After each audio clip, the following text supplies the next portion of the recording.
ভয়ঙ্কর একটা বিকট শব্দ করা হবে কিয়ামত তৈরির জন্য।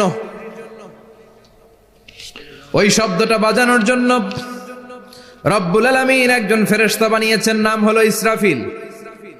নাম কি? ইসরাফিল। ওই ফেরেশতার পা হচ্ছে জমিনের নিচে, মাথা হলো আকাশের উপরে।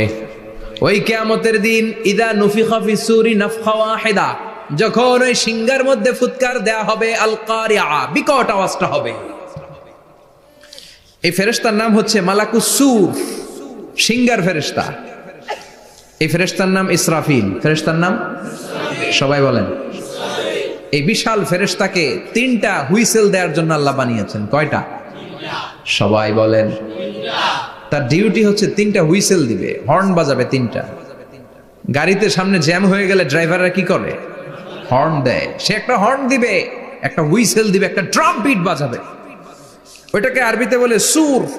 ইদা নুফিখা ফিস সূরি নাফখাতান ওয়াহিদা, যখন তিনি প্রথম হুইসেলটা বাজাবেন, রব্বুল আলামিন ওনারে বানালেন তিনটা হুইসেল দেওয়ার জন্য বিশাল আকৃতির ফেরেশতা।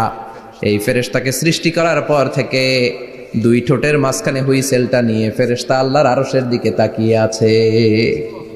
He is just waiting for the green signal. আল্লাহর অর্ডার কখন আসবে? আসলেই একটা ফু দিবে। সুবহানাল্লাহ কইবেন না? এই ফুটা দেওয়ার জন্য সে এখনো, ঠিক যে মুহূর্তে আমরা এখন তাফসীর শুনছি, সেই মুহূর্তে ইসরাফিল কি করতেছে? দুই ঠোঁটের মাঝখানে ওই হুইসেলটাকে রেখে জাস্ট অবজার্ভিং দ্য আরশ, আরশের দিকে তাকিয়ে আছে। যখন আল্লাহ বলবে শুরু করো, প্রসিড, মুহূর্তের মধ্যে হুইসেল বাজাবে।